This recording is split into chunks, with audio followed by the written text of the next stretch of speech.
comics with Comics Will Spring. Coming in blasting through our speakers with that intro. I love it so much. I feel like it wakes everybody up and it gets us all a little hyped. There goes my lighting. There you go. Just talking about that. Guys, Inspired Inc. We're back. We're doing live shows. I'm so hyped to be doing the show again. I'm so hyped to be interviewing creators again. I'm just excited to like bring this show back to the forefront. A lot of people have been asking for it on a more regular basis. My time is freed up a little bit. I want to say a little bit because we have Baltimore coming up and New York Comic Con and this print on demand thing, and it's insane. But I did find time to be like, I miss talking to creators. I miss finding the vibe of our community. And so we're kicking off this season of Inspired Inc. with some awesome creators. We have Hunter and James here. And you guys are running a great campaign. Hello, welcome. Why don't you guys give a quick little intro? James, hello, good day. I'm so happy. Hey. What's going on? Yeah, so I'm James. I am the co-writer and co-founder of Tokyo USA Studios. And yeah, it's great. Thank you for letting us come here and talk all the fun stuff about comic books and nonsense. I love it. Hunter, hello. That's all you got? Okay. I didn't want to go into my whole, like, hey, by the way, I figured that was be a question that comes up later. Like, it's all good. Like, I'm I'm Hunter. I'm the other piece of the mind meld that is Tokyo USA, that is Nebulon, that is Supergroup. So yes. We love writing comic books. Little short one. I'll keep it as short as James's. So where did Tokyo USA come from? How did you blend the idea of manga and the idea of bringing some of those aspects to like a Western audience, and also like take it on your own front with an indie comics vibe to it all? Because I know there's differences on specifics of manga and what's true manga and what's not, and what's European and what's American. But you guys have kind of found a cool way to blend the two without really, like, you're just dismissing all of that. You're just here to make comics and have fun. So where did this all come from for you guys? Okay, so Hunter and I used to work together at Android's Amazing Comics in Sayville, New York. That's where we met. I was the manager. He was my underling. And that's how I also shopped there for like a bunch of years before that. But I did work there. Yeah. So that's how we became friends. Mm-hmm. Tokyo USA kind of blossomed out of that friendship after some stuff had happened when we were trying to get our very first book ever published. And we kind of were like, let's do it on our own. We don't need anyone else. We can just do it, me and you. And we took our love of comics and our love of anime and manga and my background in things like Henshin Heroes and Tokusatsu and kind of blended it all together. And we're like, all right, this is what this is going to be. And the name came up because I was mowing the lawn one day and I was like, I had an idea and I stopped mowing the lawn. I had to call Hunter. Yeah, a lot of the ideas come from like a quick idea and then a phone call that lasts an hour. Usually, like, I had a cool wordplay. I had to call you about it, and then it becomes this whole lore thing. So many notes in our little Bibles that we have for our stories together, all spawned from like, oh, I was using the bathroom and I had to call you, like, just something real quick. That's awesome. That's kind of where the best ideas come from. They hit you out of nowhere, and it's kind of just on the side of the head. And like me and my girlfriend have a thing where we're really into Twin Peaks. So whenever we have a good idea, we're like, Diane. And so we'll just get our phone and do a voice note like we're talking to Diane in Twin Peaks. And but you got to find that system, you know what I mean? And once you find that system to keep those ideas and to go back to them sometimes. I feel like a lot of us are note takers. I got dozens of notes in my phone where I'm like, those were all brilliant ideas. I just never went back to like look at my ideas. But you guys keeping that like consistency in that partnership, do you guys feel like you hold each other accountable for duties on production, on just keeping a pace of flow as a company? Yes. We like I said, me and Hunter have known each other. How long have we known each other now? Known each other for years.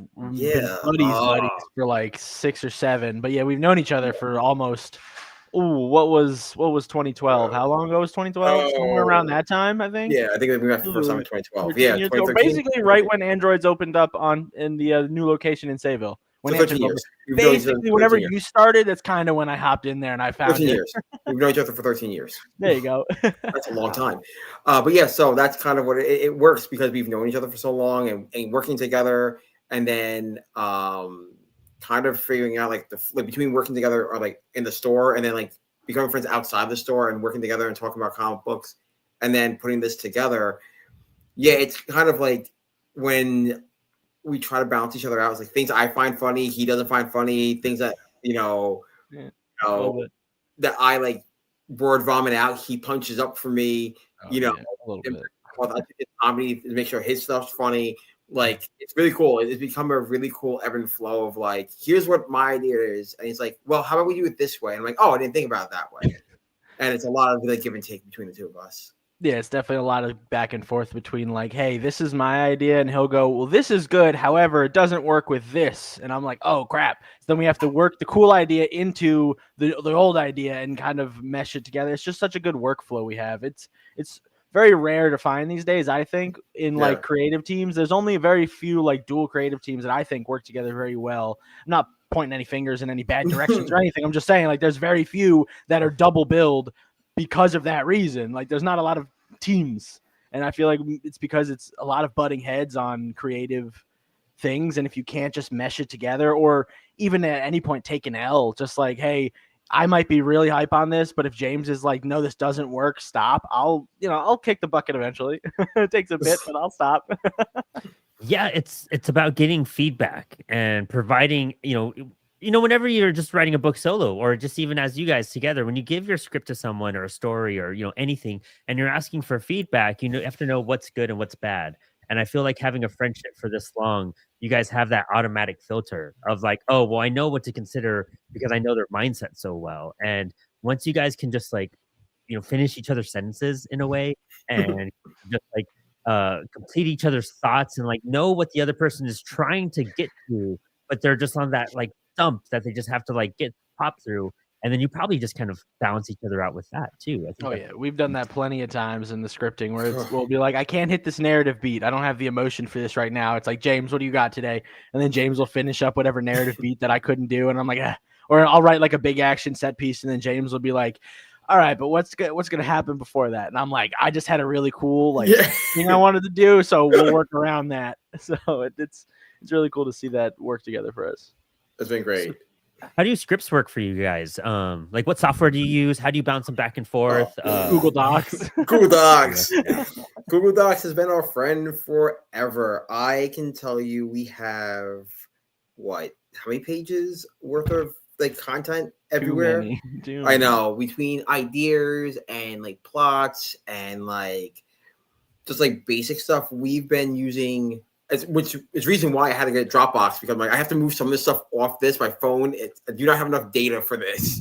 But yeah, Dropbox is, I think Google Docs has been the best because one, it allows us to edit and view stuff. So it's like, oh hey, I'm writing this. Don't just read it. Don't edit it yet. Read it and then tell me what's wrong, and I will go back and I will edit it myself. Or like, hey, look, I'm going to be at work. I'm working. Can you just go in there? Hit there, go edit, check everything, and I'll double check your edit, and then we'll be good. Yeah, and it's great that we can both write at the same time as well. Like, yes, he'll have his little cursor and I'll have my little cursor, and if I see that he's writing, I'll like go underneath what he's writing and be like, "What you doing, buddy? Like, what you got today? Like, I don't think that's gonna work. You should change this to that." Like while he's writing it, and he goes, "Oh, okay," and I'll see him delete it and then be like, this, and I'm like, yeah, that works, cool. And then I'll leave for a little bit, and then I'll like go down to like my page that I was working on and keep going. Or I'll notice that he made notes, and I'm like, oh, gotta go change those. So it's cool that we can even like type at the same time. That's fun. So that's why we use Google Docs at least. I mean, there's probably better software, but we have a good time using Google, and it works. It works. I feel you. Just it works. It's a good suite. You know what I mean? Like being able to edit and pick it up from your phone to your iPad to your and Google computer Drive and too like is that. huge Google help. Drive. Yeah, I feel like that's vital, and that's what the majority of creators I feel like use. I know some creators use like Obsidian for like note taking, and they craft all their world building in a software like that, or Notion, or even I've seen what else have I come across? Or there's like that new like, especially aimed at writers, but it's essentially just like a keyboard with a blank, like you can't do anything but write on it. And I've seen people just use those like it's a distraction-free device. It's like a new school typewriter. Yeah, literally, Right? literally, it's like a modern day typewriter. That's all it is. Is like you can't do cool. anything else on it. There's nothing that comes out. It's just on that. I should probably get me one of those. I can't. I need my phone because I'm like, all right, I'll listen to music on it while I'm writing, and I'm going to do this with it, and like, nope, I need all my distractions and like buzzing into my brain. Oh wow. See, is that like a difference between you guys, like between like handling like distractions around versus feel like like we focus? both write with headphones on, but yeah, I'll try to write when it's like, sometimes I'll do it on like my lunch break or something, but I'll try to write just in silence besides music. But James will throw like 4 different tabs open and start doing stuff. I mean, besides research tabs, like dude goes crazy. Yeah. I do. It's actually really bad. Well, because I'm used to it now that I have a daughter, so it's like, all right, You so I got to put my headphones multitask, on. dude. Right. Oh, pen and paper, and- no, John. I know, right? Actually, I'm trying to do that more myself on my writing. I'm finishing up the Faker Death Act 1 of it, and I hand wrote everything in a notebook first. Even if I just put like P-1 and then just initials for the person speaking or like caption, and then I just do the quick lines and everything. But I try to do that in a notebook, honestly, just because I'm pretentious sometimes, and it makes me feel more like a writer. Just being obsessed with like Alan Moore and like some of those creators growing into my writing phase. That's where I got that. But then when I type it to my computer on Google Docs, I use Google Docs too. It's like a draft for me. I don't really write a lot of drafts once it's up, but that transfer of paper to my laptop, that's my draft, and that's where I tighten everything up, and that's where I'm pretty much all right. It's pretty much set for the letterer once it's in Google Docs with some minor changes. I'll add more stuff into there, and that's where I really get the filter. Are you guys kind of like that, or is it Google Docs just that's where you put your ideas because it's a shared way for you to find a way to work together? I mean, I'll throw a lot of notes into my phone, like on that little notes app. And then if I think it's a good enough idea, I'll text James, be like, hey, I just threw something, like I'll throw it into the Google Doc. And then I'm like, hey, James, I just, threw this whole paragraph or this, even if it's just like 3 words, like something cool, just, quickly throw it in there. But yeah, a lot of the times I'll make notes on my phone. And if it's something I want to expand, then I'll, throw it somewhere. But otherwise it just stays in the vault. Yeah, I end up any ideas I write, I'll normally like type them out on like either my notes app real quick, or what I'll do is like, all right, I need to write out this full scene real quick because I will forget it if I don't have it. Yeah, sometimes just getting that scene out of your head is prime because then you'll reword it or just lose the construct completely. Right. I can't use pen and paper because I have terrible handwriting. So if I write it down, I'll forget what it is, and I'm like, oh, I don't know what that word means. And I'm only good with a pencil. If I write with a pen, it's not great. If I write with a pencil, it's great. I don't know why. Oh, interesting. I guess the pretentious person like, in the me. roughness of it. I don't know. Yeah, I mean, that's kind of like when I talk to artists, and now that I draw a lot more, like your tool means a lot. Like what is coming out. It's hard for me, and I mean, I'm realizing how pretentious I am. Like if I use like a Bic pen or something like this, you know what I mean? Like it doesn't feel right. But if I use like my nice little fountain pen, and even though it gets frustrating sometimes the way it comes out, or I gotta swap out my ink or whatever, like it just feels like there's like more passion behind it, I guess, in a weird I feel that. writer's brains when you're crafting your stuff. You just But it's true though. It's true. It's a headspace. It's all a headspace. Absolutely. Like having my phone and having my app out, like, all right, cool. I can type faster than I can write. So it keeps up with my flow. I'm like, all right, this is done. If I write, it gives me time to think, and then if I think it starts sounding bad in my head, I'll just stop writing. See, that's the reverse for me. I'm the same thing where I type too faster than I write. But if I write it, I will fix my ridiculous idea. Versus if I type it, it's just going to be like, well, that's the first thing that came to my brain, and it didn't go farther than that. Like that filter, that's interesting. I love hearing that. And it's different for everyone, and it's finding what works best for you and for your team and whatnot too. And since you guys have known each other for so long, I love hearing that. I love hearing friendships that have been over a decade and whatnot. Like my best friend is my first friend from first grade. Wow. And then like my other best friend is from high school, and then the rest is like my Apollo team and whatnot. So it's weird how you have those phases of people in your life, but having someone that you've known for so long and apparently worked with at a comic book store. Do you guys both still work there? I know James. No, I just James. I moved away, so that's why I left. Yes. Where are you based out of now? I'm based out of North Carolina now. Oh, okay, cool. Dang. Yeah, and nice then so James, you're in New York. Yes, I am. Ah, yes, cool. So what was it like, honestly, like working at a shop together and then having to figure out your workload as you guys separated and whatnot? Well, the writing of it mostly came, we didn't write while we were working unless it was like a quick idea where it's like, oh, Hunter, write that down real fast because I'm on the computer. And I'm like, okay, cool. But like a lot of it just came from like a lot of just, word of mouth while we were actually working and doing what our boss would tell us to do because, we don't want to get fired. or at least Yeah, I it's didn't like- want to get fired. So we would do a lot of work, but yeah, the separation, as you could put it, was hard. But no, it was fine. We just a lot more phone calls, really. But you know, it went from being like 20-minute phone calls to our 20-minute phone calls. Because it's Right. like, I'll see you at work tomorrow. I'll talk to you for 6 hours there. Instead, Yeah. it's like, well, you know, now I got to talk to you for an hour and a half before work, and then I'll call you after work or something. If something Yeah. pops up during lunch. And there was a lot of like, all right, let me catch you before I go to work. Like a lot of car rides, me driving to like the shop and going, hey, by the way, I know you're all like, I know you're at work, so but I need you to listen to this 20-minute conversation I have on my drive. Like, And for working at a shop, do you think that's kept you, I guess, like inspired a lot more in a Yes. sense? How do you feel like you even, or maybe get tired of comics being in front of them, or maybe discouraged seeing like what's coming out or anything, or how does it feel you in that sense? Only when Boom does something really cool. yeah, I know, right? Or IDW with the Keisei era. They really got us on that one. I know. No, actually, because I'm around it every day, I don't. It's changed my collecting habits, but it hasn't changed my love of comics. And it's in fact, being a writer, it made me more cynical as a writer. If I go, that's not a good idea. That's an amazing idea. Yeah, I'm like, that's an amazing idea. I'm like, I think I've become more focused, and then I've split myself out of being a fanboy.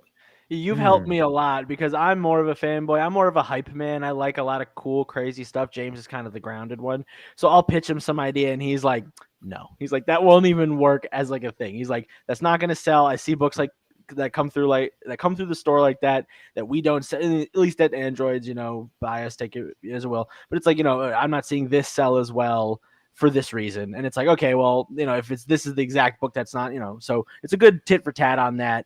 Because I'm just ever the hype man. I just love cool stuff. All the comics I have are like crazy stupid. Like I love the fun ones. Like Aubrey Sitterson's one of my favorite writers. I just love crazy nonsense. Zdarsky.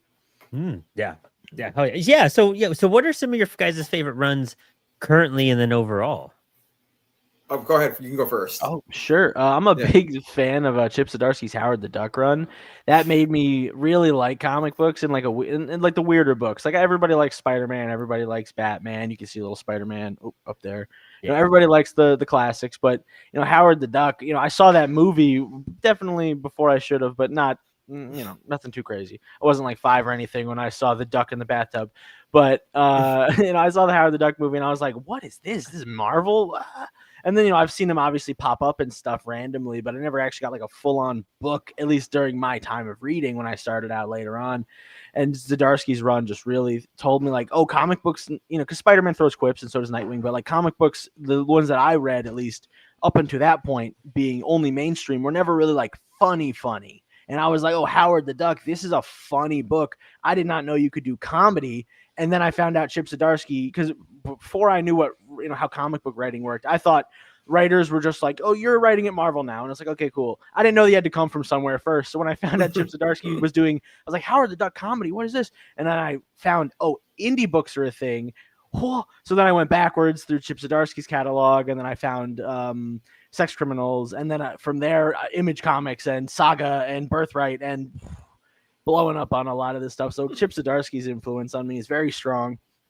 A lot of the jokes you'll see in these books come from a lot of that style of humor, and a lot of the future stories that I write will have a lot of the Zdarsky kind of humor. So if you don't like that, I'm sorry, but read Howard the Duck it's so good. And then obviously, you know, like I said, Batman Hush for Batman stuff. That's one of my big influences too. Just a overall, like, I know it's Batman's greatest hits, but that's why you love it. You know, it's got everything you want. So, and then James's influences are all over the board. Oh yeah, my influences. Yeah, I'm like, oh wait, like, keep going. I read a lot. So one of my favorite runs is like Jeff Johns' Just Society. I like legacy characters. I like the idea of history and lore. So his run on like Teen Titans and his run on Just Society, where it's like it's generational, it's lore, it's legacy.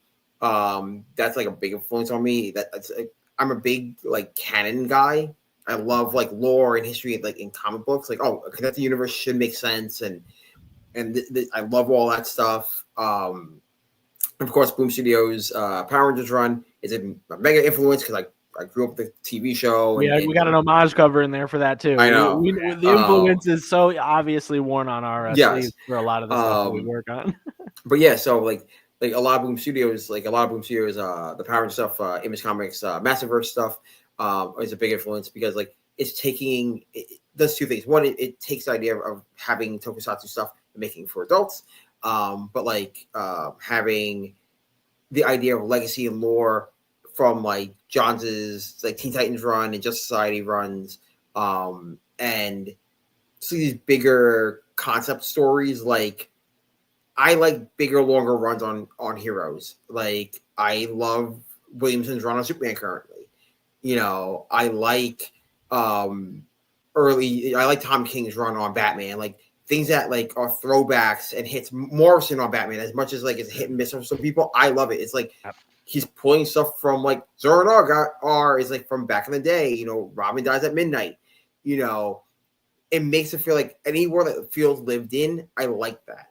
And that's why I like the Power Rangers stuff from Boom Studios. I like the stuff from Radiant Black, from Massiverse. I like JSA from Johns. I love Teen Titans from Johns. You know, Superman from Williamson, Batman from Morrison. A lived-in world is like a cool world to like, all right, cool. There's more stuff besides just one hero kind of doing heroes. And that's a big thing we're trying to do for our Toku Studios or Toku USA Studios and anything we're doing with the world of Nebulon itself. We piggyback the Nebulon Night of Justice issue 1 from the preview book that we released last year. Last year. And then those piggybacked off of our anthology books that we put out previously as well. But they come from an interconnected lived-in world. I know a lot of stuff. It's like, oh, interconnected. But we want a lived-in world even if we only get to do this one issue, even if we only do 2 issues or 3 issues. We want it to just feel like it's a world that's inhabited. It's not just here for the story. It's here for ever in its own world, you know? I mean, I've been on an Alan Moore kick lately, actually. So, because my girlfriend got into Watchmen the last like couple months, so I've been like kind of like refreshing myself on some of the stuff. But it's like that's what like League of Extraordinary Gentlemen and Watchmen and all them felt like, was that legacy, was that that lived-in world that you're kind of opening up the crevices and trying to discover a bit more, and you're infatuated with more than just the characters. You're infatuated with the history and like what could have come and what can come. And I think that's a lot more, it's more challenging because you're on a bigger world building perspective at that point. And no budget. But, yeah, exactly. And but at the same time, it's a little more rewarding because you're getting these like characters and these things that you probably wouldn't have thought of or done previously, you know, like you're going to have more spin-offs that way. You're going to have more extended issues. You'll have more back matter. You'll have something to kind of piggyback on besides just the main story over time. And I think that's a lot of fun to do with our stories, especially with an indie kind of, you know, format that we're in and the realm that we're in. You want to capture as much as you can in that read because you're trying to bring readers back. And I think by undercutting some of the world building aspects, you could kind of lose out on like, oh, well, I read the first issue. I'm kind of cool. Well, I don't need to know what happens past that. Or if I do, cool, I'm happy to see it. But you'll kind of forget about it a bit more. If you enhance that world, like what you guys have done with your first issue, it's like, okay, where's this going? And when are we going to find out more of what happened before? And that's going to entice readers and get them hooked. And that's how you build fans. You're trying to build an audience. So you got to get them hooked on more than just one aspect of your book overall. Yeah, exactly. We're really trying to launch, like I said, with the 1 issue, and if we can do 2, 3, 4, that's phenomenal. We have 4 issues planned for the first volume, so we can get issues 1 through 4 done. You'll have a completed story, but obviously with our world building and our lived-in world, and like you said, with the room for spinoffs, obviously within what we're doing, we have Project K already kind of loosely in the background doing stuff, and there's so many more things we have planned. But even if we only get just 1 volume, we will tell a complete story that leaves room for more if and when, you know, the future provides. So it'll be nice to have. But right now, issue 1 is what we're focusing on, and we are hitting out of the park right now. I really am proud of this one. Our team is great, and I hope you guys get to speak with Gasper and Jack soon because they're good. They're good people. So, how did you get involved with them as well? Because I know one of the biggest things about an indie, hey Daryl, one of the biggest things about especially writers, is like finding an artist. You know what I mean? So like, how did you guys work together to find these artists? And phenomenal that kind of match the exact vibe what you guys are describing too. So Gasper, our artist, I found years ago. I got in a commission piece by him like years ago. He was doing like fan art and then a bunch of like animes and like styled fan art, specifically in the style from Power Rangers. I was like, oh, cool. I got a piece done. And then when we started working on this, I was like, hey, Hunter, I have an artist in mind. He's like, yeah, let me know. I shot him some of the pages and he's like, oh, this looks really cool. Because at the time he was doing like a fan comic of One Piece, My Hero Academia with Spider-Man. And I sent those over to Hunter. I'm like, hey, this is kind of like the vibe and feel I kind of want to go with. And he's like, yeah, that works. So I hit him up and guess what? I'm like, hey, have you ever thought about doing comic books? He goes, I've never in my mind ever drew a comic book. I'm like, do you want to try? And he's like, sure. And it just kind of fell in our lap that way. And I was like, this is he's awesome. been on board ever since. His style was exactly what we were looking for. He's got a fluidic, action-y manga style that, obviously takes his influences from manga and from a lot of that old school, like 80s manga. The one where it's flatter, Astro Boy-y, but the one after that. Anyway, he takes a lot of influence from a specific time period in anime that I feel like works really, really well with our style of action that we're doing. And he just really works together. We've said it on a few other things before, but like he'll add fluid to our paneling. We'll throw out something like, hey, because we're just writers. We try our best to be visual storytellers, but we can only tell with words as far as our artistic abilities hold us to. So, we're trying to like panel it out for him and, we're like, do this.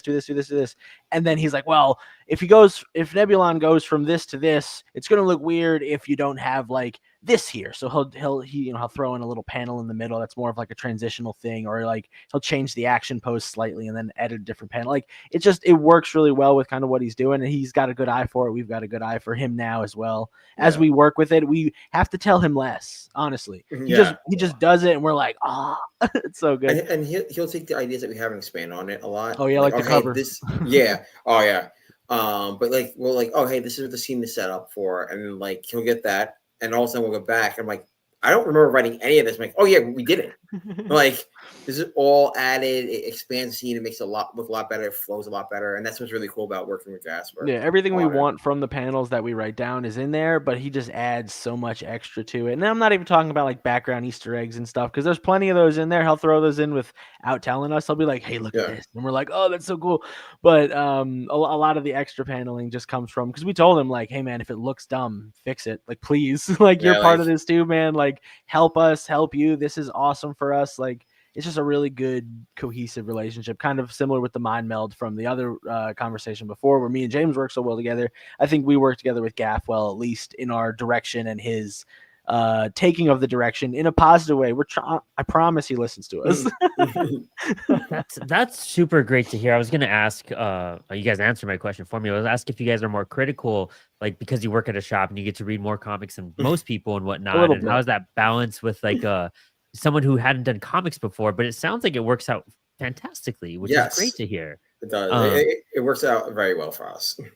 It's like one of those things when you have a writer that's a screenwriter that goes into comics, there's always some speed bumps on like, oh, you put too many movements in a page, like, or in a panel, and then you got to adjust, you break stuff up. But like, and with artists, I've kind of noticed that like artists that aren't comic book focused artists, like they will approach everything differently. Like they have a different way of just their mindset and how it should be laid out and the pacing. And sometimes it's a miss and sometimes it's a total hit where you're just like, you were meant for this. You just hadn't discovered it yet. Exactly. And that sounds like what you guys have on your plate too, which is hype. Are they in like local, like in the USA or? Yes. Oh, they're actually out in North Carolina as well. They're not that close to me, but they're actually out here. Yes. Oh, rad. And then our colorist Jack is up on Long Island with James. Yeah, Jack's by me. Yeah. Oh, rad. Okay. Are you guys doing like New York Comic Con, any conventions or anything? No, I will be at New York Comic Con for work, for Retailers Day. But it also just, it's hard for me to go from New York Comic Con because it's like the same week of my daughter's birthday. So it's like, it's weird when it falls. So I'm like, I can't. But we're going to try. There's like a lot of like because I'm in New York, it's all like a lot of local stuff. It's just getting time off to do it. That's all it is. Oh yeah, I bet that's because cons are crazy, tabling is crazy. I'm Yeah. super excited to see once you guys start doing that how you do, because you're such a bridge between what's really popular right now, which is like manga, and like we get a lot of manga fans and attendees at these cons, and then you doing a comic in that Western style, you're gonna get like a cool blend of both worlds, and I feel like you guys have captured a really cool market in that sense. Yeah, Like I'm first really, book. sorry. Oh no, I was saying your first book should just be like something that's going to grasp attention, and you guys got that. Yeah. Thanks. Yeah, I was gonna say we're really trying to start, at least me in particular, because James is busier than I am, at least on the weekends. I really want to try to start tabling at conventions in some capacity. North Carolina has plenty of conventions around here, in at least within like a 4-hour drive distance as well. So many great spots. But I really wanted to have more table matter than just 1 or 2 books, and hopefully by next year we should have 3, 4-ish, like not from Nebulon, from everything, from like our entire catalog of books. So that'll be really nice to have. Plus, some art pieces and some prints and stuff. And being local down here, I'll try to get Gaff around. So next year, I'm hoping to try to get into the convention circuit, and then 2027, that's when I'm going full force. I'm dipping my whole ass in there, not just my toe. I'm going all in 2027, because if 2026 is not fruitful, 2027's commit or quit kind of deal, at least with the go big or go home on the convention circuit, rather than just waiting for it to eventually become more of a norm. I want to push it sooner rather than later to kind of get the networking going again.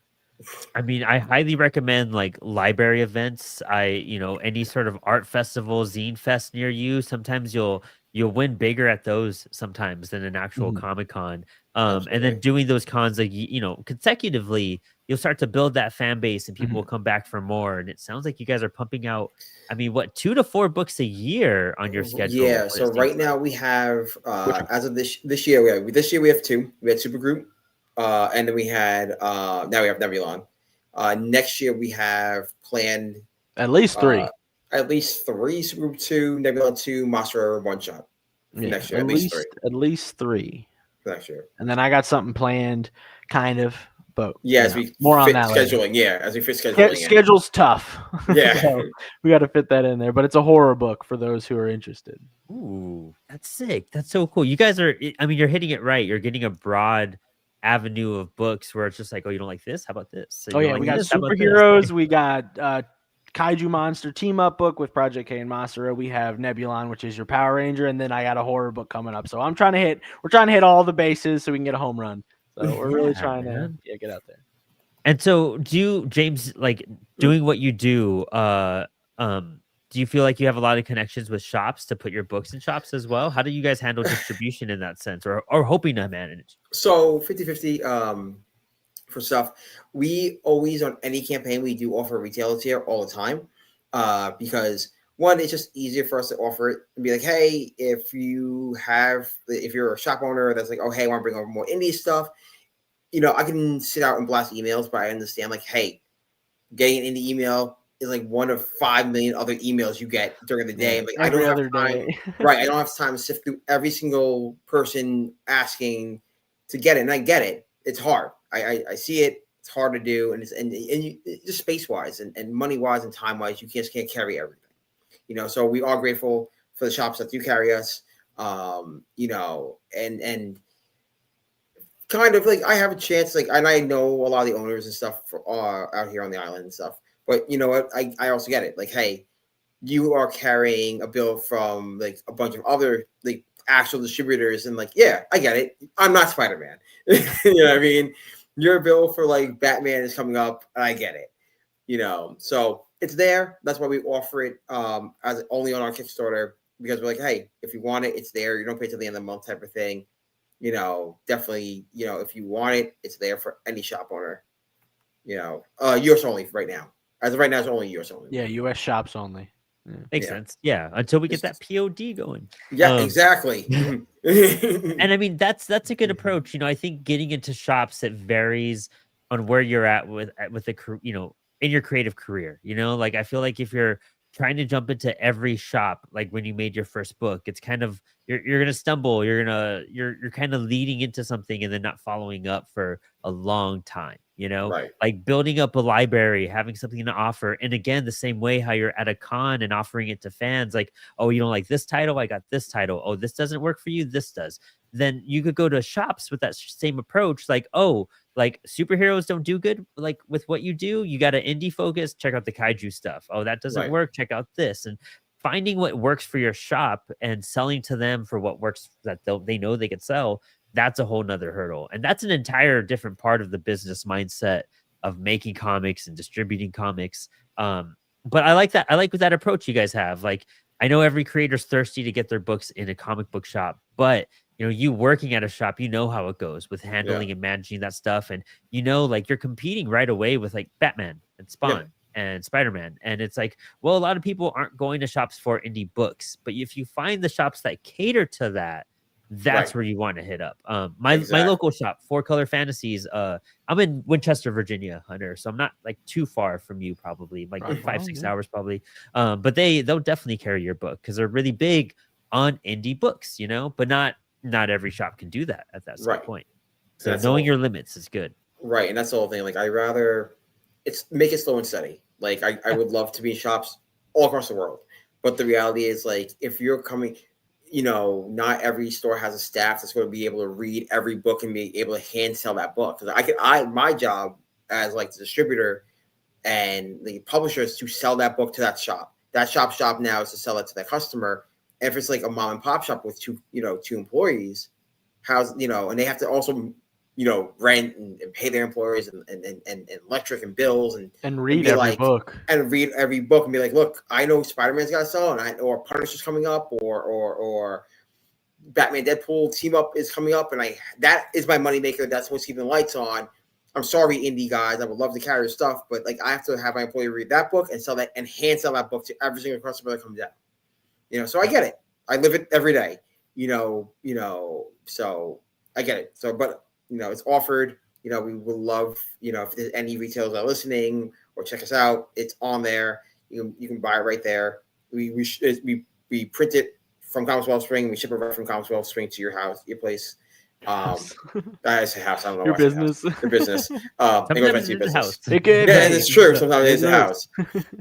We ship it right from Wellspring right there, so it's not like coming to me to New York and then bouncing it down and no.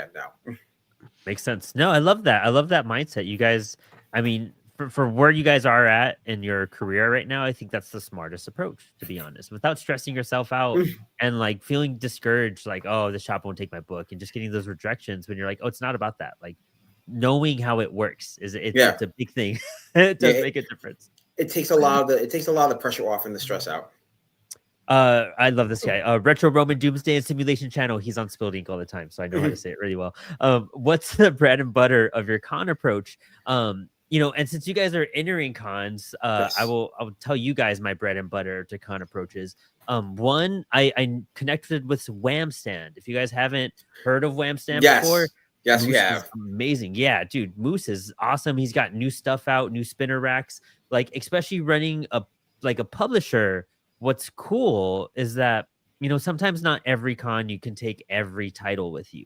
Right. But I bring my Wham Stand spinner rack with me. And so for the books I'm not carrying with me, I put them on that spinner rack and I put a little sign being like available online. And so when people, I can still offer it and be like, hey, look at this, check it out. I have 1 or 2 copies, or if I've already sold them, like, go to the website. Here's a 10% discount code. So you could get a discount and still get the book you wanted, even though you're not walking away with it. It'll get shipped to you in the next week. That's a great way. Business cards or mini comics. Like, if you don't have business cards, just make some mini comics, even if it's a preview of your new book. That's a cool way, because it's gonna, honestly, like, you fold 500 mini comics and just slang them to every person who walks by your booth. Everyone's gonna walk away with a mini comic. Everyone just got your card and a QR code with your your link tree and all your Kickstarter info and all that type of stuff.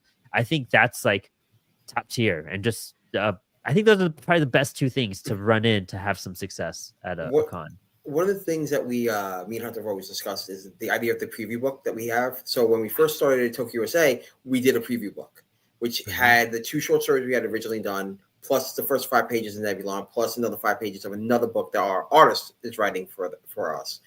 And that's our gateway. Like, hey, you may not like every single story in our universe, but here's a sample of everything that we're offering. And then we're going to try to do that kind of As much as we can. annually Yeah. or like biannually, depending on how much like, Whatever extra content. finances, yeah.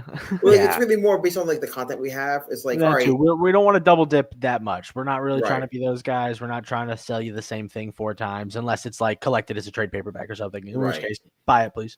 But yeah, we're really trying to make sure the back matter also isn't recollected too much either. We want to make sure every time you buy a book from us, you're getting something new, unless it's a trade paperback. Right. Buy it, please.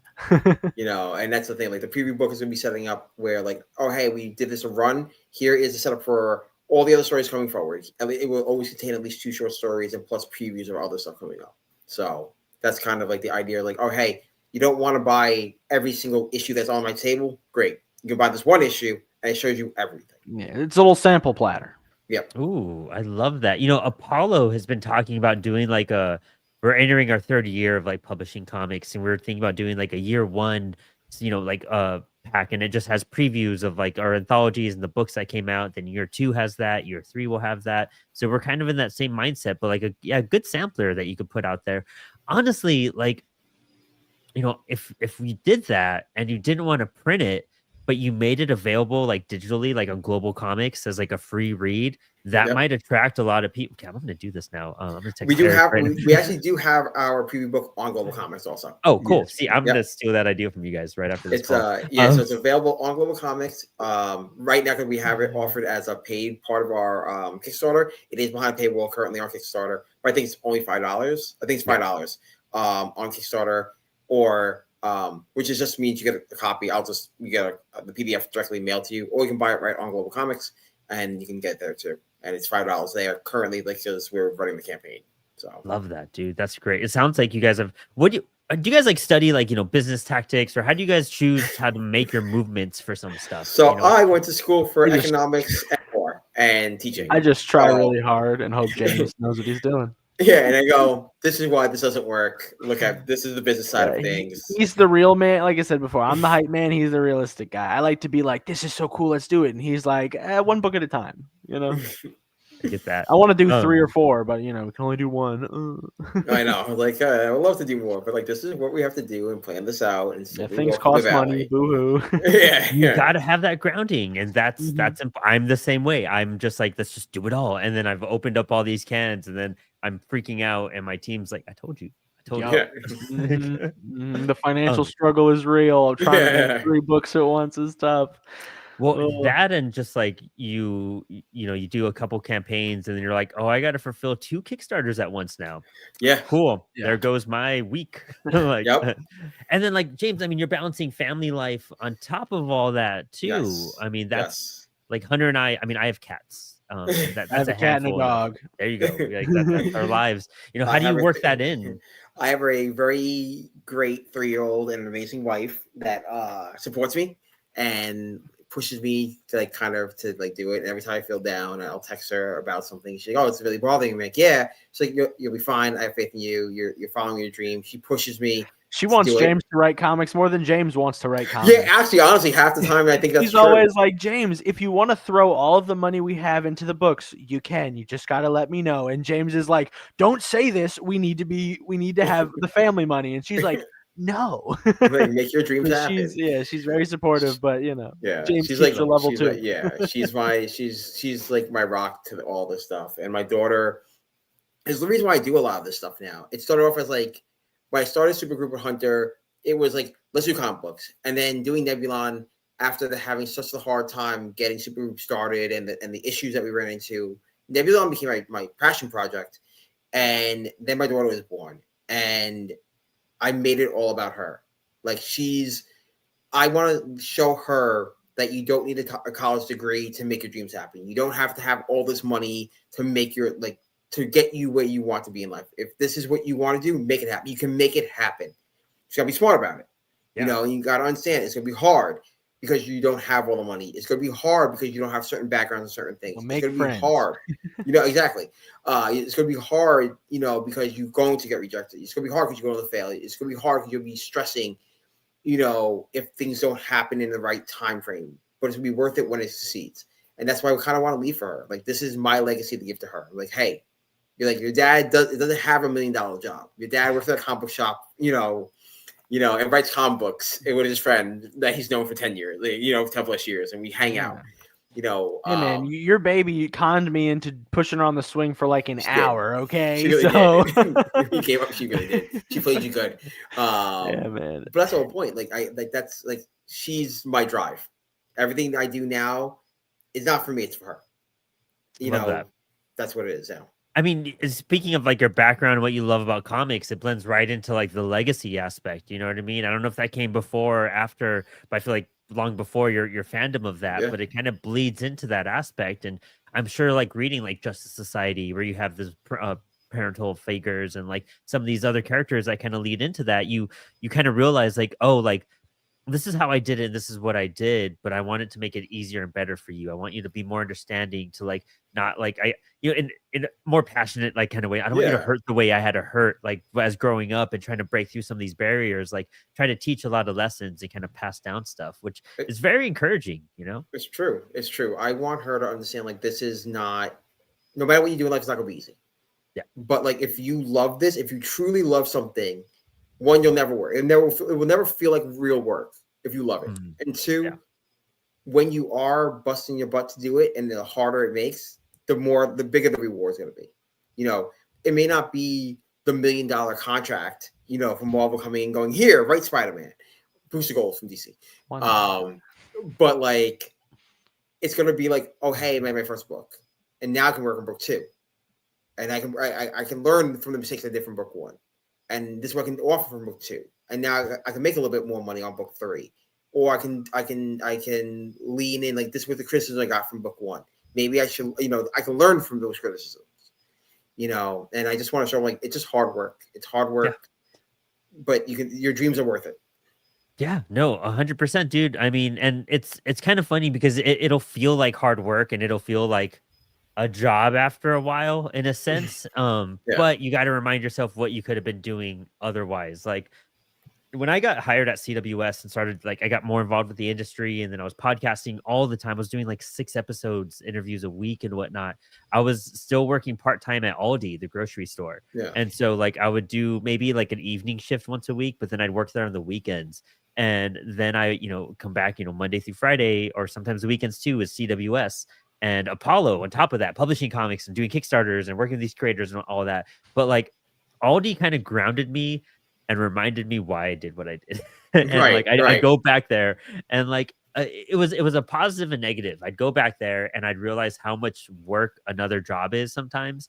But then also I'd be like on my high horse sometimes. Like my first year of like publishing, like I got to go to San Diego. We had a cool table because a friend hooked us up. The Kickstarter did killer. Like I was in and all this stuff, and I felt like just like a total badass. You know what I mean? Like killed it that first time. And then I go back to Aldi, and then my manager is like, "Sup, loser?" And I'm just like, "Yeah, you guys don't know anything I did." And put me. You guys don't know how cool I am. Yeah, exactly. And I'm just like, screw you guys. Like I'm so. I work at Food Lion on the weekend too. I get it, man. Sometimes you gotta go back to the grocery store. Yeah, dude. I have the best. Like I get to see both ends of the comic book spectrum. Like I get to work in it. I get to be the creative side and do that. Like when I'm at home, or like on break, or like at 2:00 in the morning, texting Hunter going, "Hey, by the way, I need to call you real quick." Mm-hmm. But then I work with comics during the day. And like I get to sell other people's work and go, "Hey, you should really, you like this? I know you like this book. I definitely recommend picking this up." Like I get to be like, "Hey, this is art. Go read this piece of art that someone spent their time doing. Because I'm doing the same thing. You should really support them. And it's cool. Like I don't have that. I used to, before I got to work at Androids, and now I get to work in comics in a different way. So like my grounding is coming home and like being a dad. Like it's like, oh, this is my grounding. Like I get to come in and be like, it's dad time. My daughter runs at me and is like, tells me how the day at school is. I make dinner, I hang out, and like this is my ground time. Like, and this is my recenter, my recenter. Like, all right, cool. Like I got to play with comics during the day and sell comics and talk comics and with people that love comics, and then write comics and publish comics and with Hunter, and then like with my the rest of the team at Toku. And then it's like, all right, it's family time. It's like my wife's telling me about her day at work, my daughter's telling me about school, and it's like this is my quiet time. This is my recenter. Like this is what I'm doing it and why I'm doing it. And I'm like, yeah, because when I'm not doing this, I get to be big nerd dad out in the world. Love that, dude. I mean, and disconnecting is so important, and that's the biggest thing I learned. Like, I was lucky enough to I left Aldi earlier this year. I did like the I guess 3 jobs because I always forget to include Apollo as a job. But like, technically I was doing 3 for a whole year or so, and then I quit Aldi, and I'm just down to Apollo and CWS. But like finding a way to disconnect from it all was really difficult for me. And just find like, of course, all we do is comics, so it's all we think about. But now I've learned to be like, oh, I could just like play video games and rest for a bit. You know what I mean? Like I could just watch this movie and not draw at the same time. Like it's crazy. Like I'm true. Like my daughter started pre-K this September, so she's in school full time. It's the first time that it's like, oh, my day off is actually just a day off. I'm like, oh, I guess I'll just kind of play a video game. And I played a video game for 2 hours, and I'm like, I mean, I yelled a lot because I was annoyed, but like, I played for 2 hours on a game I was trying to beat, and I'm like, oh wow, I have that time. I can just watch this documentary and just sit here and like, all right, cool, enjoy it. Enjoy it. You're telling me I don't have to multitask? That's great. Right. Yeah. Like, I don't have to run around. I don't have to think about work. I don't have to, no, I can actually just do this. Cool. Perfect. And then like, and if I do get a message from like, Android, I can answer it now. I have an idea. I'm like, hey, it's my idea. I can actually sit there and write it and not try to like, well, I'm out doing this with my daughter. I'm out doing this for work. It's easy. Like, it's cool. I love that. Hunter, do you have a way to disconnect yourself, or how do you kind of feel a way to recharge a bit? I have social and recreational ways to relax myself without outing myself. But I otherwise, I do hang out socially with a lot of people. I play Dungeons and Dragons a lot, which grounds me, even though it's essentially more writing. But it's fun improv with the buddies. It's a good disconnect in a different way. Play a lot of video games, and I watch a lot of movies. I love a good slasher flick. They're my favorite. This is not a hint. The horror book is not a slasher book. But I'm a big slasher fan. I got one eventually coming. But I'm a big slasher fan, so I'll watch any movie where a bunch of stupid camp counselors get slaughtered in the woods. So that's a good grounding for me. Just like, oh, there they go. It's a good time. We got to get you on our show. Apollo's bringing back the podcast in various iterations, and Jade Louder is running a show. It's a horror show podcast where he goes over horror B movies and D movies and whatnot. Oh yeah, I think you would have a blast. We gotta connect you guys. You sold him. You didn't have to try that hard. He's there. He's booking it right now. Yes, yeah, we'll definitely get that locked in for you. Yeah, man, it's finding your a community of some sort, a way just to break away from what you do alone in your room all day. You know what I mean? Like that's the key thing, is just like, how do you get something to inspire your work?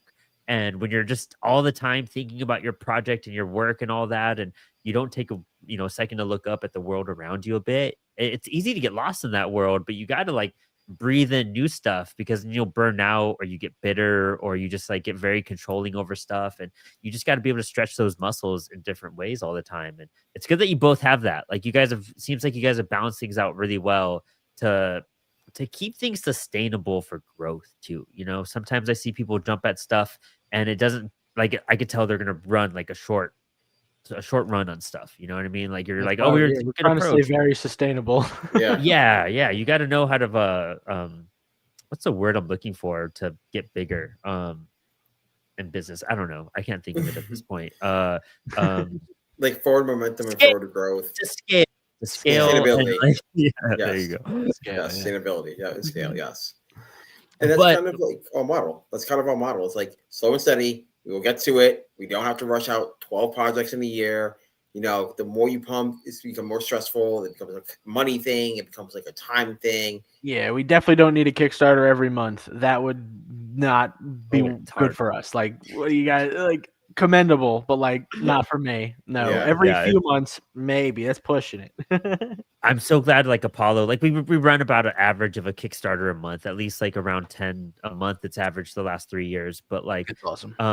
it's really good that we have the team running so much of that. You know what I mean? Oh, So you I guys, do yeah, you got the check-ins. team. Yeah, we have like people like RD Murphy just wrapped his campaign, and I was there to mentor RD and to give him advice, and to I was always there if he needed questions or had questions or anything, and I guided him through the campaign, but I wasn't having to campaign it like Right. myself. You know what I mean? There's a difference between you're like, oh, I'm here and I'm present and I'm part of this, but I'm having to do the backbreaking work, Right.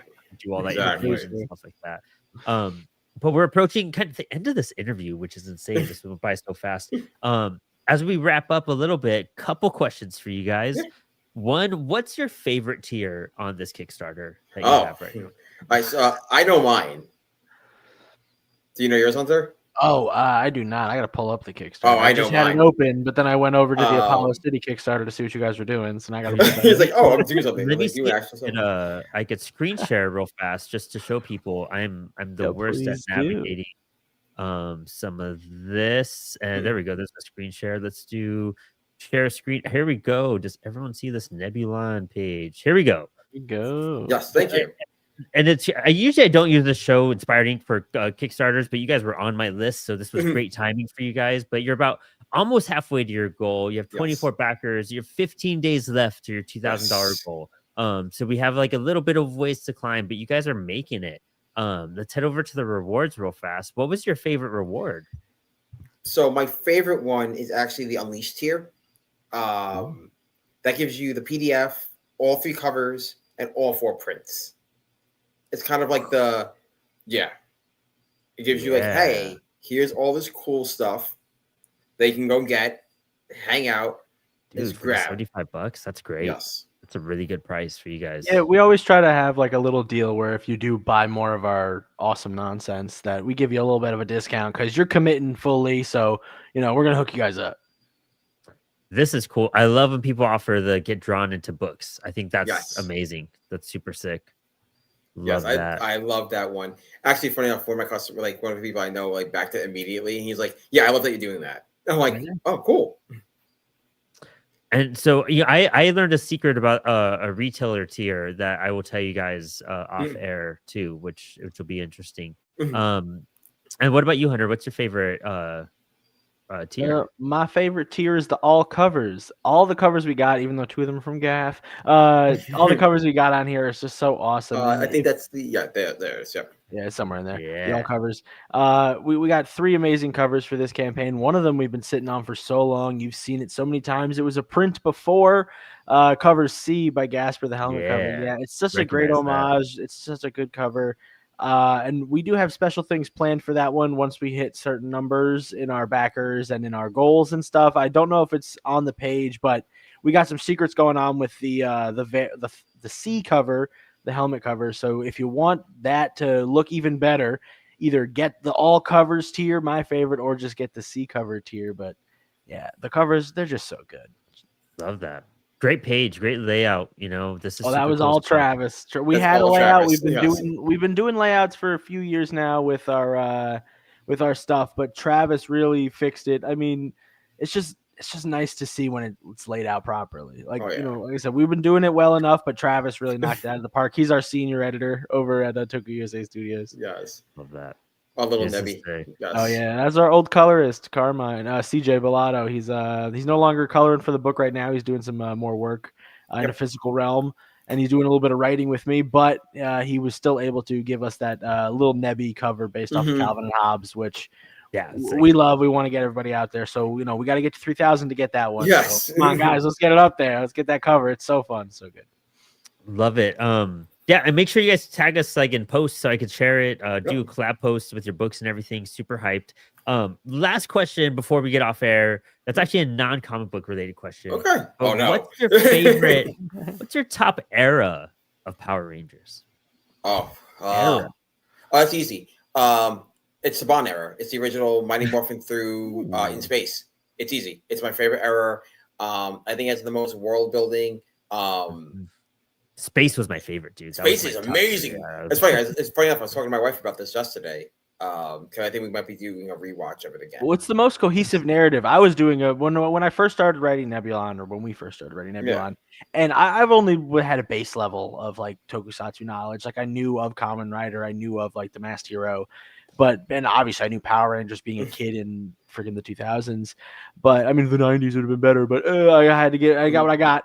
But Ninja Storm was my big touchstone on that. But rewatching the Power Rangers Zordon era, essentially. That's the Saban, the Saban area. Like it's a really cohesive narrative. Like, yeah, sure, there's some stupid filler and there's some weird nonsense, but more or less it's one A to B, and it's really, really good just from that point. Like the new stuff is fine, like whatever Netflix is doing before they rebooted or whatever, like that was cool, but the A to B and then Always and Forever or whatever, the Once and Always, Once and Always is part of the Saban. Technically, it's Netflix era / Saban era because it's like the throwback. Circles back. But it's the Saban era. The opening Saban era. It's the story. Interesting. That's so sick, dude. I love hearing that. I love hearing just like we have the same thing about Power Rangers. I love it. I've fallen off so hard from them. I got to jump on the comics though. You guys kind of inspired me to go. Comics are so good because they look like they were doing some wild stuff in there too. I got to jump on. So yeah, love it. Guys, this has been an amazing time. Thank you so much for jumping on and bringing back Inspired Inc. This was such a good, just timing for all of us, and just such a good first episode to come back with. So this is awesome. Do you guys want to do any other shout outs, announce any appearances, anything else you want to do before we sign off? Go ahead, man. You go first, Heather. Oh, me. Lovely. The only other appearances that we have not fully scheduled yet, but are in the works. We have a new episode coming out with Giant Sized Violence with Tommy over there. And we have another episode of a podcast with Comics and Chronic, just talking about Nebulon. That's still more works in progress. I spoke with them about Supergroup, and me and Tony have been going back and forth. He was in our Unknown Heroes 2 anthology where Super Guy originated. So we love Super Guy, we love Tony, and we love working with him. Dude, I'm glad you know Tony. I gotta jump on his show still. He's so great. I did a podcast with him, and it was like one of those podcasts that was like 2 hours, and you're like, when is this going to end? It's like half hours. If you ever get a chance to speak with the other two Chronic boys, those podcasts get a little wild. I had Cody on the other one, got a little nuts. Sick. Got to bring them on. Yeah. And then otherwise, you can follow me at Scruffy Moose Man or at Scruffy Moose on most social media platforms. Other books that I have coming out, I got a horror book that we'll be talking about at some point later on. We have a nice busy schedule for our World of Nebulon, our Tokyo USA Studio stuff. The only other book that I have to promote right now, I think we just sent the money to the Antarctic Science Foundation, but I was in the Rise of the Flightless anthology with Luke Henderson. My artist, Bree Kelly, also works at Andrew's Music Comics. She did our story Penguinomicon, which is a horror comedy. So, if you want to get a taste of the horror, it's a little bit in there, but it's penguins, Penguinomicon. You kind of see where we're going with that. So it doesn't get too spooky, but definitely check that out. It was on his itch.io for a while, or itch.io. If you really want to, take a look at my story, you can reach out to me. I'll send it over to you. It's just 8 pages. But we are planning, Luke is planning on doing a physical edition sometime next year. So stay tuned for that. Please and thank you. Otherwise, James, where can we find all the Tokyo USA Studio stuff and you? Cool. So I do a stream every Tuesday on Vega Lawless Comic Channel where I talk about all the new #1 releases from Andrew's Comics, right from Andrew's Comics in St. New York. You can catch me there on TikTok, Instagram, Blue Sky, X as Vega Lawless 1226. I run the social media for Tokyo USA Studios. So if you're ever messaging, you're mostly talking to me. I'll put mine with a Dash Hunter if you're ever talking to me. Yes. And if you guys ever want to reach out, talk, pitch ideas, we're always open for pitches and stuff like that. We are hopefully within the next year or two getting probably 27. Probably 27. We'll have one other creator joining us. He's in the process of making stuff already. He has to finalize some stuff. We have a cool project that's working on behind the scenes that I can't announce unless I will probably announce it after this Kickstarter. But it's gonna be a little bit of a long form one. But it's gonna be on Spotify and Apple and all the fun stuff there. I'm trying to see some cool stuff. You can go out and check us out on Global Comics at Tokyo USA Studios. We have a bunch of stuff on there. I cannot wait for the print on demand stuff. I'm so hyped. That has the preview books, both versions of the preview books. There's two. There's a deluxe edition that has a cool bunch of back matter that Hunter made, and the regular edition and Supergroup, and it has Nebulon, and we'll have all books on there. Also, after campaigns are all done, and catch me on all social medias at all times. Love it. Guys, thank you so much. This has been a blast. I can't wait to get the issue in my hands and talk about it myself. And congrats on everything you guys are doing. And just super mad respect. So thank you guys for joining us tonight. Hey, and for all of our watchers, and for all of our, CWS people, we were making leaps and bounds with this print on demand right now. I'm actually getting an order that I placed with one of our partners. So I will be checking some quality stuff. I'll show some stuff off probably on a live or a video or something. So I'm really hyped to get those books in my hand and ensure our CWS quality is there or heightened at that point, which is really hyped. And so every Monday, don't forget, I'm going to be doing Inspired Ink here with creators next week. We have Alex Segura. He's a very popular DC writer. He's done some stuff with Marvel. He's done his own creator-owned stuff. So I'm super hyped to have Alex here on the show. We're going to talk about some cool stuff. He has a cool Daredevil. I'm glad we could preface him. Yeah, come before Alex Segura. That's awesome. Yeah, it was perfect timing for it too, guys. That Daredevil book does look really good though. It does look really cool. And so I'm trying to bring on some other creators here just to get some more insight and influence. And I could bring on a bunch of DC people, but I'm trying to bring on people who also do indie books because that's what we're all about. But yeah, and every Thursday night we do Spilled Ink. So tune in, come draw with us, and keep an eye out. We're doing a new Kickstarter creator shout out show on Friday evenings. It's going to be a bi-weekly show. That'll launch probably in the next 2 weeks. There's going to be more details in an email going out this Friday. So make sure you subscribe to our newsletter. And besides that, don't forget to check out Apollo City Comics at apollocitycomics.com. I think that's it. Oh, Cats, Comics, and Coffee. Make sure we check out our shorts and reels that I'm doing and whatnot. And my cats didn't invade this interview. Thank God. But other than that, boys, thank you so much. And thank you for your time tonight. Thank you. Thanks for having us on, man. Of course. Y'all have a good one. You too. Print